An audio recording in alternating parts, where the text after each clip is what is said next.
رسول نے بتایا. کس موقع پہ بتایا؟ پروردگار نے کہا کہ وہ جو پیغام ہم نے تم تک پہنچایا ہے اگر اس کا اعلان نہیں کیا تو گویا رسالت کا کوئی کام ہی سر انجام نہیں دیا. علی علی علی علی جوان جوان گلی گلی علی علی علی علی نگر نگر گلی گلی علی علی علی علی جدھر جدھر ہوا چلی علی علی علی علی ادھر ادھر صدا اٹھی علی علی علی علی نعرے حیدری یا علی یا علی یا علی مدد حق ہے. تک جاری چاہیے دونوں ہاتھ بلند کر کے پوری طاقت کے ساتھ نعرے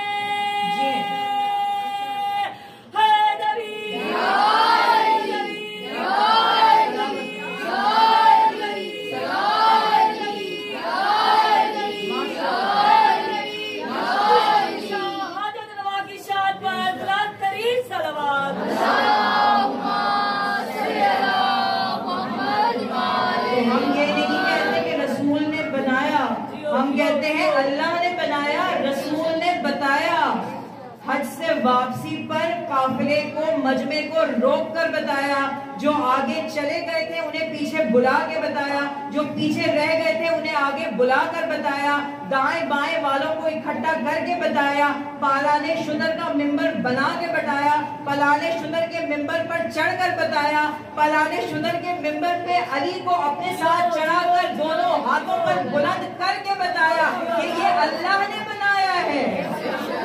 یہ تمہارا ولی، یہ تمہارا سرپرست، یہ تمہارا والی، یہ تمہارا مولا. جس طرح اللہ نے مجھے تمہارا مولا بنایا ہے اب جو جو مجھے مولا مانتا ہے، جس جس کا میں مولا ہوں، جس جس کا میں مولا ہوں، اس پورے مجمع میں جس جس کا میں مولا ہوں، اس کا یہ علی ھذا علی مولا. رسول نے یہ نہیں کہا من کنتو مولا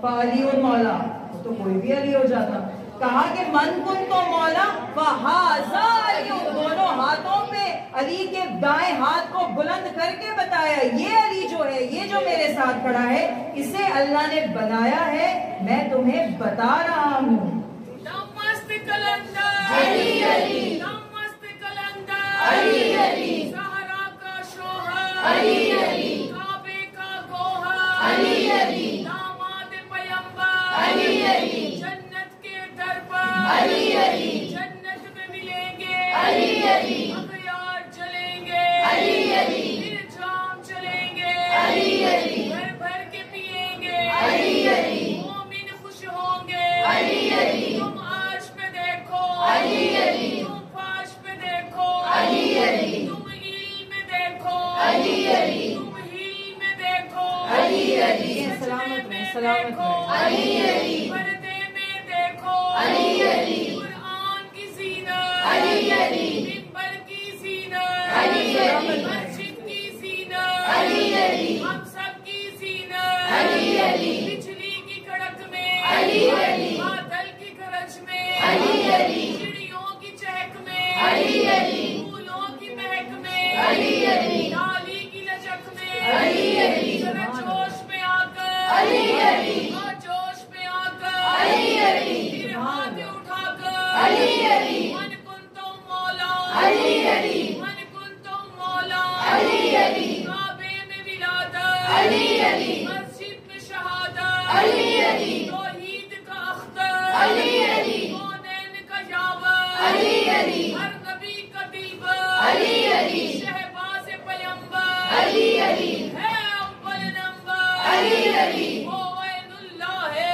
علی علی وہ ید اللہ ہے علی علی وہ کرم اللہ ہے علی علی وہ عطف اللہ ہے علی علی وہ لسان اللہ ہے علی علی وہ اسد اللہ ہے علی علی وہ کلام اللہ ہے علی علی ہے شکل و جمالی علی علی ہے فیض و جلالی علی علی ہے اقدس و عالی علی علی ہے وجود مثالی علی علی جو آیا سوالی علی علی وہ گیا نہ خالی علی علی دونوں ہاتھ بلند کر کے پوری طاقت کے ساتھ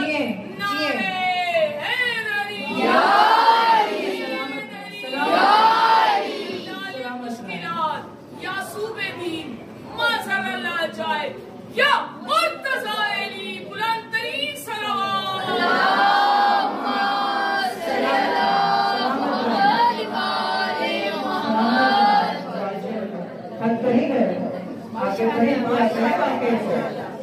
اب ذرا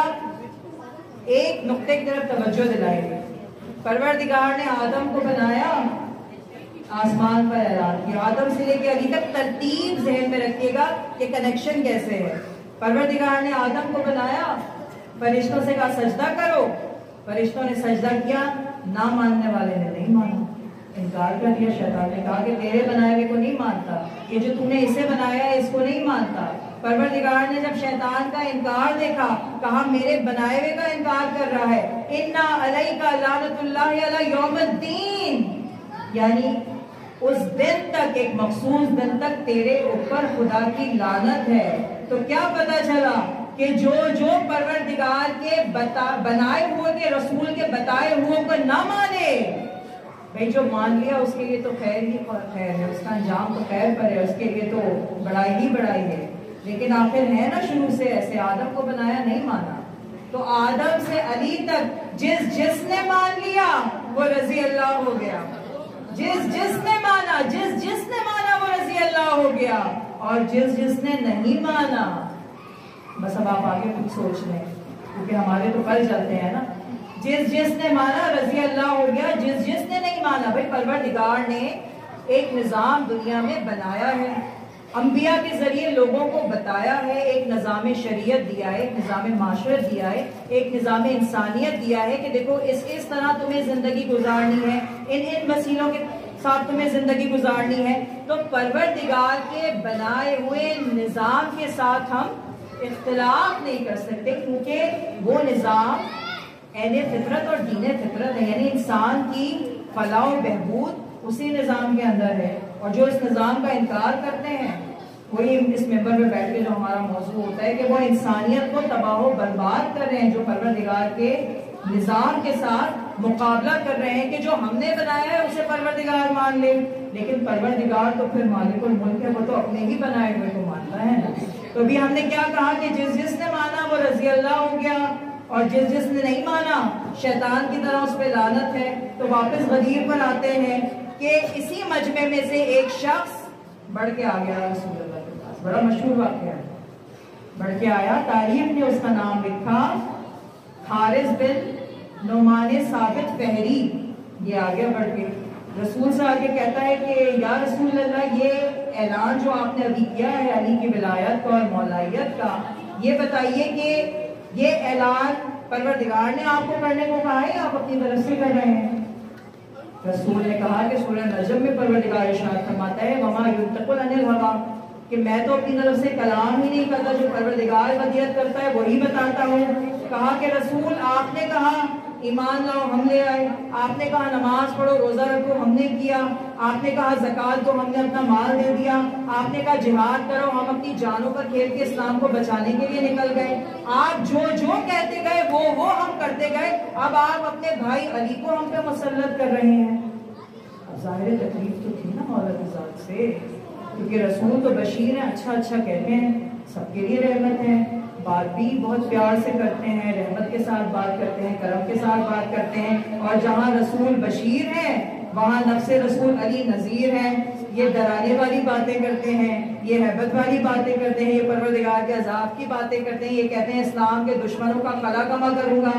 عدل کے ساتھ بات کروں گا. تو کہا کہ آپ نے اپنے بھائی علی کو ہم پہ مسلط کر دیا, یہ کیا حکم خدا ہے؟ رسول نے کہا بالکل حکم خدا ہے, پروردگار نے علی کو ولی بنایا ہے, میں نے تمہیں بتایا ہے کہ علی ولی ہے. بس جب حارث بن نعمان نے یہ سنا تو ایک مرتبہ آسمان کی طرف منہ کر کے دعا کے ہاتھ کو بلند کیا اور کہتا ہے کہ اے پروردگار, اگر یہ علی کی ولایت کا مولائیت کا حکم تیری طرف سے ہے تو مجھ پر عذاب نازل کر, اسی وقت عذاب نازل کر. اور اگر یہ ان کی طرف سے ہے, اشارہ کیا رسول کی طرف, اگر یہ ان کی طرف سے ہے تو معاذ اللہ ان پر عذاب نازل کر. بس اسی وقت جبرائیل علیہ سورہ لے کر نازل ہوئے سائلٌ بعذاب واقعہ, سورہ معارج کی آیت نمبر 1, سائلٌ بعذاب واقعہ, کہ اور ایک سائل نے ہم سے عذاب مانگ لیا. تو بس جب جس نے عذاب مانگ لیا پھر پروردگار کہتے ہیں کہ بھگتو عذاب کو. اسی وقت ایک چھوٹا سا کنکر آ کے حارث کی پیشانی کے اوپر لگا اور اس کا سر 2 ٹکڑے ہو. یعنی عذاب فوراً اس نے مانگا، عذاب آیا، میں کہوں پروردگار آسمان سے کوئی پتھر برسا دیتا ہوں، پروردگار رسول کو حکم دیتا کہ وہ علی کو حکم دیتے کہ اس کی گردن اڑا دو، عذاب ہی مانگ رہا تھا نا، اپنے کسی چاہنے والی صحابی کو حکم دیتے کہ اس کی گردن کو اڑا دو، اس کی گردن کو اڑا دو۔ اچھا ہم نے اکثر جملہ ایک سنا ہے کہ، اور قرآن کی آیت بھی ہے کہ لعنت اللہ علی الکاذبین، کہ جھوٹے پر خدا کی لعنت ہے۔ بھئی اس وقت حارث بن نعمان نے یہی کہا نا کہ اگر آپ غلط بیانی کر رہے ہیں، معاذ اللہ جھوٹ بول رہے ہیں تو آپ پر عذاب نازل ہو، جھوٹے پر تو خدا نے لعنت کی ہے۔ تو اب ہم اکثر سوچتے تھے کہ کس جھوٹے پر خدا نے لعنت کی ہے؟ بھئی جھوٹ بولنا تو بہت بڑا گناہ ہے نا، چاہے کوئی سا بھی جھوٹ ہو، لیکن آخر وہ کون جھوٹا ہے، وہ کون سا جھوٹ ہے جس پر خدا نے لعنت کی ہے؟ تو پتہ کیا چلا کہ جو حق کے مقابلے میں آئے گا وہ جھوٹا ہے اور اس پر اللہ کی لعنت ہے۔ اور حق کے مقابلے میں آنے والے کا کیسے پتہ چلا؟ جب رسول کی یہ حدیث سنائی دی کہ علی مال حق و حق مال علی، کہ علی حق کے ساتھ ہے اور حق علی کے ساتھ ہے، بس جو حق کے مقابلے میں، تو آ گیا تھا نا حق کے مقابلے میں، عذاب مانگا، ایک کنکڑ لگا، سر 2 ٹکڑے ہو گیا۔ تو میں پوچھوں پروردگار کہ آخر ایک کنکڑ لگنے سے کیسے 2 ٹکڑے ہوا؟ تو علماء نے متفق علیہ روایت یہ لکھی ہے کہ جب ابرہہ کا لشکر عبد المطلب کے مقابلے میں کعبے کو ڈھانے کے لیے آیا، کعبے کو تباہ کرنے کے لیے آیا، تو پروردگار نے کیا کیا تھا؟ سورہ فیل پکار کے کہتی ہے الم تری کیف فعل ربک باصحاب الفیل، کہ اور تم نے نہیں دیکھا کہ تمہارے پروردگار نے ہاتھی والوں کے ساتھ کیا کیا؟ چھوٹے چھوٹے پرندے بھیجے ابابیل جو اپنی چونچوں میں چھوٹی چھوٹی کنکریاں لیے ہوئے تھے، اور جب وہ کنکریاں ہاتھی والوں پر پھینکی تو ہاتھی والوں کے لشکر کا بھرکس نکل گیا، بھسم ہو گئی، بھس بن گئی بالکل۔ تو جب ہاتھی والوں کو جب کعبے کو تباہ کرنے آئے تو پروردگار نے ابابیلوں کو بھیجا، تو ابابیلیں تاریخ میں لکھا اڑتی چلی آ رہی تھی، اور اتنی تعداد میں تھی کہ عام آپ ان کی تعداد کا اندازہ، اور آج بھی آپ دیکھیں ویڈیوز ہیں یوٹیوب پہ کہ ابابیلیں اتنی چھوٹی چھوٹی چڑیاں، ان کا لشکر جب اڑتا ہے نا تو وہ اتنی لاکھوں کی تعداد میں ہوتی ہے کہ عام آنکھ سے آپ کو پتہ نہیں چلتا کہ اس میں کتنی تعداد موجود ہے۔ بس ابابیلوں کا لشکر آتا گیا، کنکریاں پھینکتا گیا، ہاتھی بزم ہوتے گئے، ان میں سے ایک ابابیل پیچھے رہ گیا تھا، چونچ میں کنکر اٹھائے ہوئے، جہاں سے پروردگار نے کہا تھا اٹھاؤ، وہاں سے چونچ میں کنکر اٹھایا اور آ ہی رہا تھا کہ فرشتوں نے روک دیا کہ بس ہاتھی والوں کا لشکر بھسم ہو چکا ہے، اب تمہارے کنکر کی ضرورت نہیں۔ کہا کہ میں تو حکم پروردگار سے کنکر اٹھا کے لے جا رہا ہوں، مجھے تو یہ کنکر پھینکنا ہے۔ کہا کہ جا فلاں مقام پہ اس جنگل کے گھونسلے میں جا کے چھپ جا اور وقت معلوم تک انتظار کر کہ جب تجھے حکم ہو تو نکلنا اس حملے کے لیے۔ بس وہ ابابیل جنگل میں جا کر چھپ گیا۔ ادھر ایک مانگنے والے نے عذاب مانگا، وہاں سے وہ جو کئی سال پہلے ابابیل جنگل میں درخت میں گھونسلے میں جا کے چھپ گیا تھا، اسے حکم ہوا کہ اب نکل، تیرے کام کی باری آ گئی، تیرا وقت معلوم آ گیا۔ یہ ابابیل جنگل سے نکلا، اڑتا ہوا آیا، وہی کنکر جو چونچ میں کئی سالوں سے دبا رکھا تھا، وہی کنکر حارث بن نعمان فہری کے سر پر پھینکا، اس کا سر شگافتہ ہو گیا، درود بھیج دیجیے محمد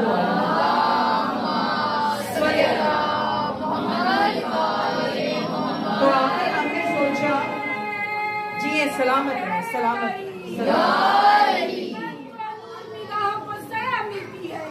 سبحان اللہ، نگاہوں کو سیا ملتی ہے، ہر درد کی گرے اگر پہ دوا ملتی ہے، ایک پل میں بھی نہ ہو حب علی سے غافل، سبحان اللہ، ایک پل میں بھی نہ ہو حب علی سے غافل، اس تغافل کی بڑی سخت سزا ہے۔ عشق کامل ہو تو حیدر سے مسیحا کی قسم، عشق کامل ہو تو حیدر سے مسیحا کی قسم، زہر کا گھٹ بھی پی لے تو شفا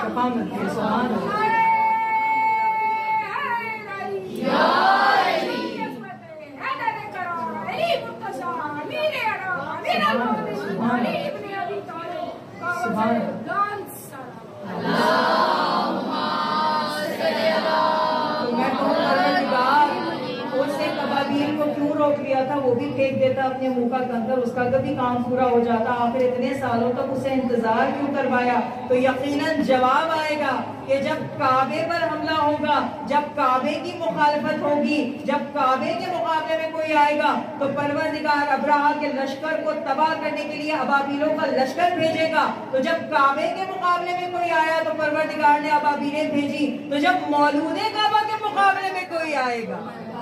جہاں کعبے کو تباہ کرنے والے کے لیے پروردگار نے ابابیلوں کا لشکر بھیجا، تو جو مولود کعبہ ہے، جو خود ذات کعبہ ہے، رسول خدا کی حدیث ہے نا کہ علی کی مثال کعبے کی سی ہے کہ جس طرح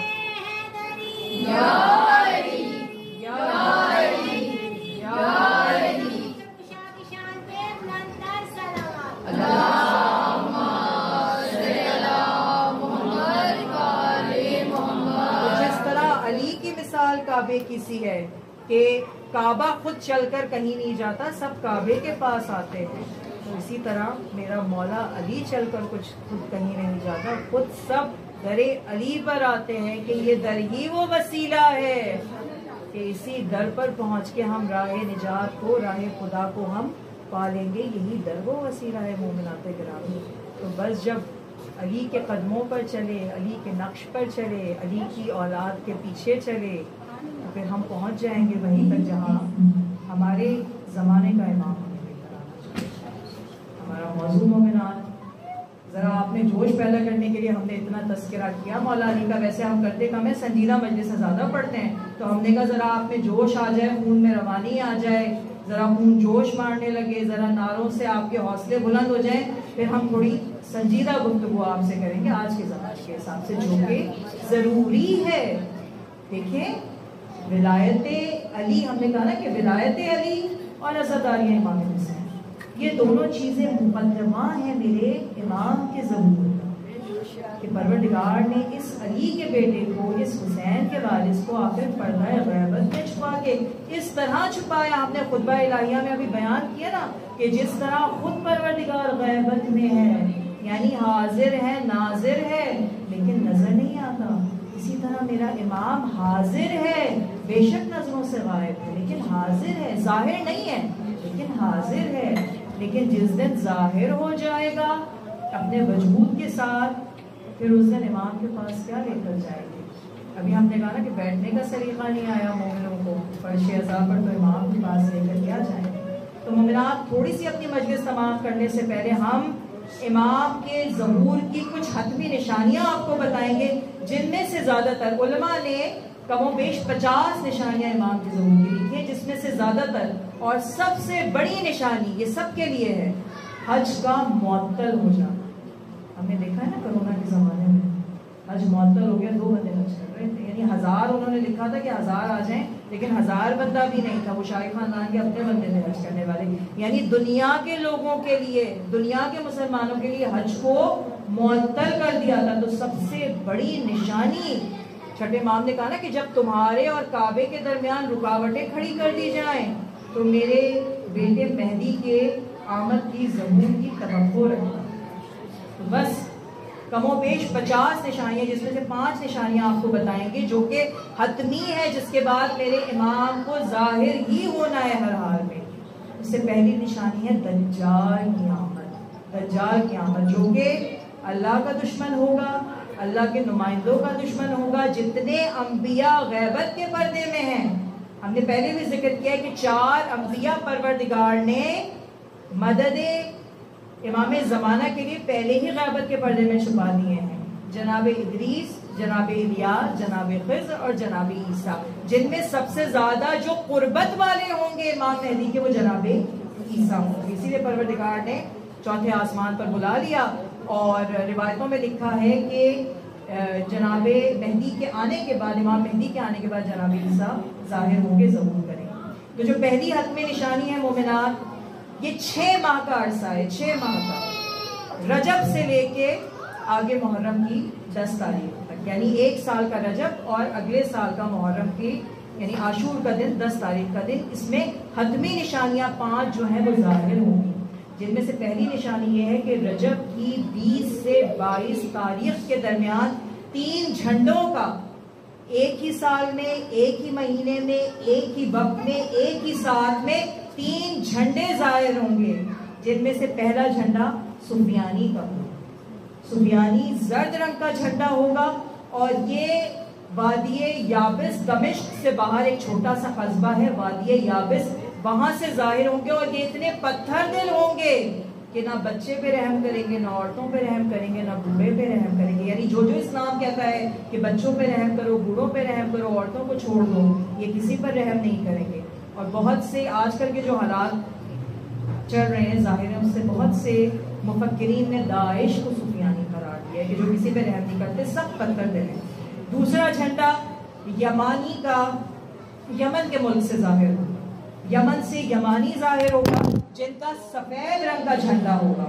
اور یہ جھنڈا سب سے زیادہ ایمان کی طرف بلانے والا ہوگا، جبکہ یمانی غیر سید ہوں گے، اولاد رسول نہیں ہوں گے، لیکن آپ کے تابعین کے ساتھی، تابعین کی اولاد سے ہوں گے، اور یہ سب سے زیادہ حق کی طرف، ایمان کی طرف بلانے والے ہوں گے۔ اس کے بعد تیسرا جھنڈا جو ہے وہ خراسانی یا طباطبائی کا ہے، جو خراسان سے برآمد ہوگا، ان کا رنگ سیاہ ہوگا، کالا ہوگا، اور یہ سید ہوں گے۔ اور سید کون ہوں گے؟ یہ امام حسن مجتبیٰ کی اولاد سے، امام حسن مجتبیٰ کی اولاد سے۔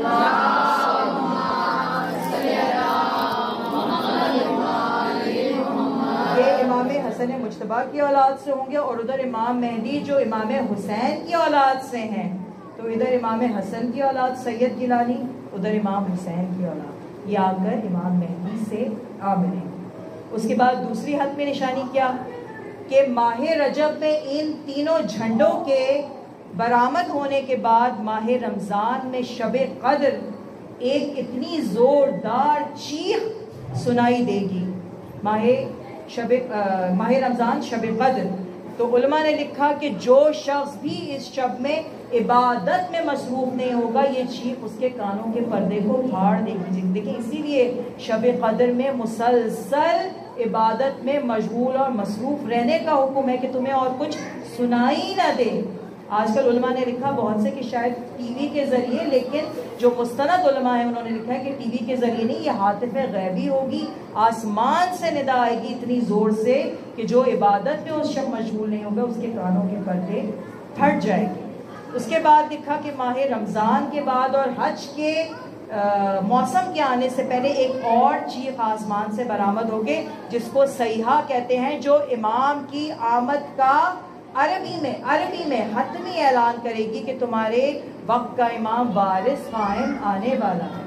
اور اس کے بعد جو آخری نشانی بیان کی مولانا، جو حتمی ہے،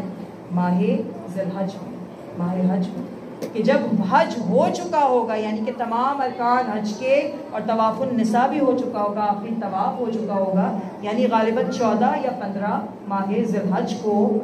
ایک سید، ایک بہت محترم، بہت عالم شخصیت، ایک بہت نیکوکار پاک تنیت نوجوان، جن کی عمر بھی تاریخ نے 25 سے 30 سال کے درمیان لکھی ہے کہ 25 سے 30 سال کے درمیان ہوں گے، اور انہیں طواف کے دوران رکن یمانی اور مقام ابراہیم، یعنی رکن اور مقام کے بیچ انہیں چاقو مار کے شہید کر دیا جائے گا۔ اور اس کے بعد کچھ دن کے بعد، یعنی تقریباً 25 دن کے بعد، روز عاشور، ماہ محرم، 10 محرم روز عاشور، میرے امام کا ظہور ہو جائے گا، میرا امام کعبے میں ظاہر ہو جائے گا، اور امام ظاہر بھی اسی مقام پر ہوگا جہاں نفس زکریا کا قتل ہوا، یعنی کہ رکن یمانی اور مقام ابراہیم کے درمیان۔ میرا امام جب ظاہر ہوگا تو طواف کرتا کرتا اچانک حجر اسود کے پاس پہنچ جائے گا، اور وہاں سے دیوار کعبہ کو تھام لے گا، اور دیوار کعبہ کو تھام کے میرا امام بہت زور زور سے گریا، بہت زور زور سے گریا کرے گا۔ میں کہوں مولا کیوں یہ گریا کیوں ہوگا؟ تو جواب آئے گا کہ یقیناً میرے امام کو وہ وقت یاد آ جائے گا جب امام کے جد حسین نے اپنے حج کو عمرے سے بدلا تھا، کیونکہ امام کو یہ پتہ چل گیا تھا کہ میرے قاتل اس کعبۃ اللہ کے درمیان میرے قتل کے درمیان ہیں، تو امام نے حج کو عمرے سے بدل کے اپنے حج کو مؤخر کر دیا تھا، اور میرا امام کعبے کی حدود سے دیواروں سے باہر نکل آئے. میرے امام کو وہ وقت یاد آ جائے اور امام زور زور سے گریہ کر کے کہے گا ہائے میرے جد حسین، ہائے میرے جد حسین، آپ پہ ایسا وقت بھی آیا تھا کہ آپ کو کعبۃ اللہ کا طواف بھی کرنے نہیں دیا گیا. اے میرے جد حسین، آپ کی دشمنی میں امت